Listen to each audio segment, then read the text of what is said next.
Hey everybody, it's Jason Blaha here, and today I want to chat with you guys and gals a little bit about something that a lot of people don't always think about when these topics come up of the best exercise, right? It's like, what's the best exercise for this muscle group? Well, the problem is there really isn't. There's not a best exercise. And I'm going to make a statement, and I want to be clear, I'm not saying exercise selection doesn't matter, but when people say, what's the best exercise, I'm like, to do two different really good exercises, okay?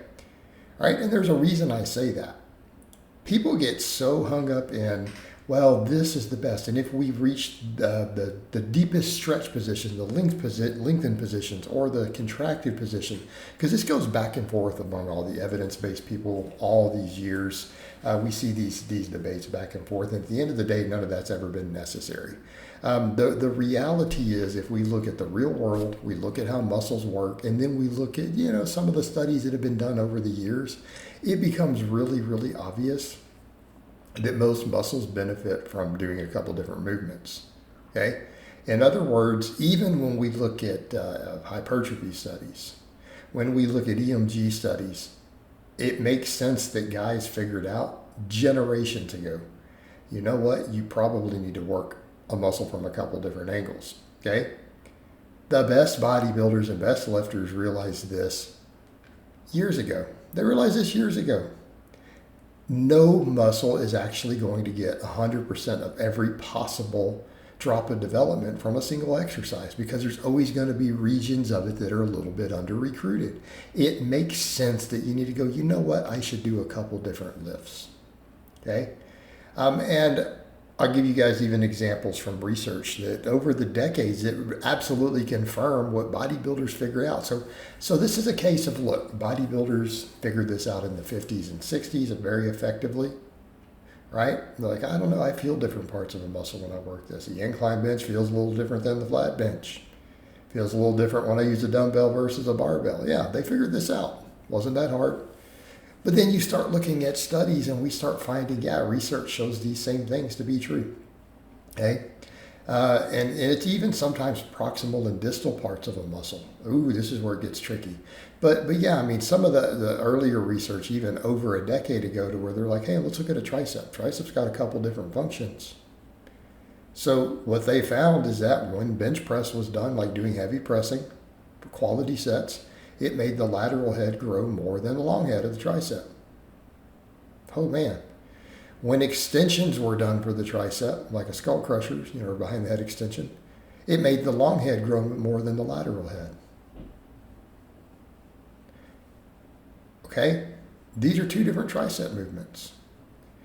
Big compound pressing, and this could apply to your closed grip bench also, not just your wide grip, versus, say, a tricep extension with an easy bar. It doesn't grow all the parts of the muscle the same. It grew all of it, so let's be clear. Let us be clear. Those extensions grew all three heads of the tricep. Right? It grew all three heads, but the long head grew more.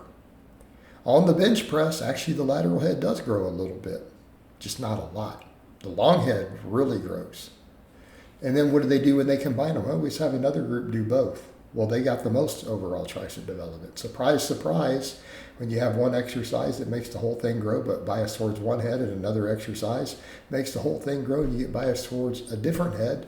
When you do both, the whole dang muscle got bigger, which we would expect. But they tested it. It's like common sense would say, yeah, that's probably what's going to happen. But they tested it anyways, and that is what happened. Lo and behold. All right. When we look at different studies on movements, what we also find is that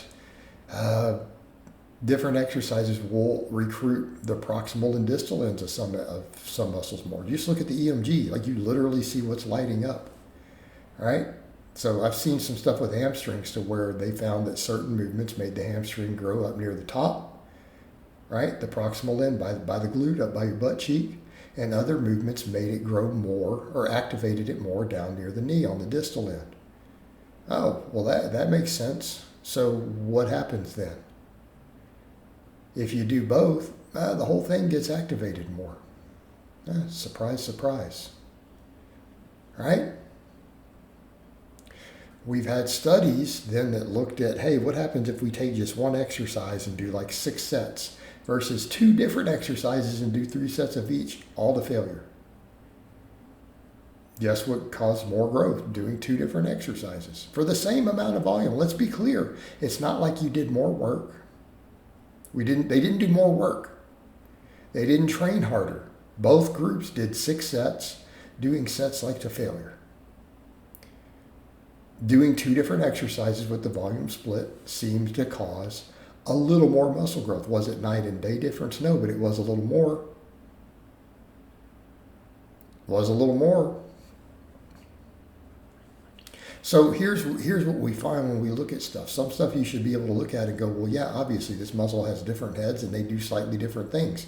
It wouldn't be a bad idea to do an exercise that works the different heads. Right? Triceps and stuff is not always as obvious. Delts and things, people totally get it. Every person out there realizes the delt has 3 different heads. And we know you can very quickly get disproportional development. Right? If you don't do any rear delt work at all and you do a lot of pressing, your front delts get bigger than your rear delts real fast. It's very obvious. Everyone who lifts realizes this pretty quick. So it makes sense if you really want to develop a delt, you should probably work all 3 heads. They all have a different function. Same muscle, 3 completely different functions.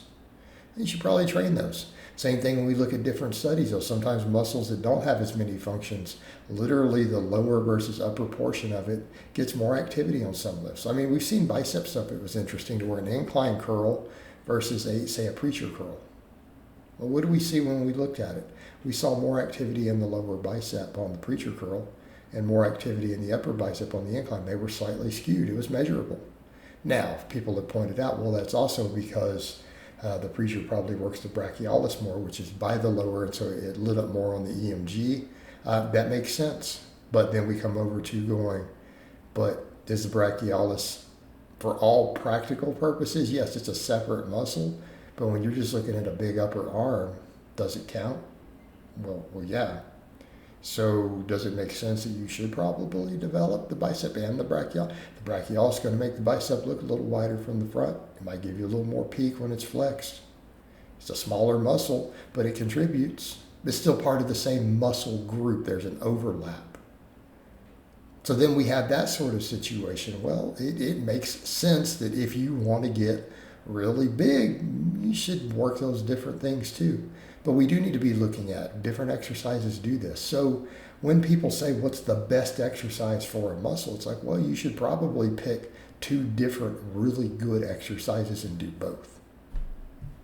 All right, guys, but that's really all I have to say on that today. I hope it's been informative, and I'll talk to you guys and gals next time.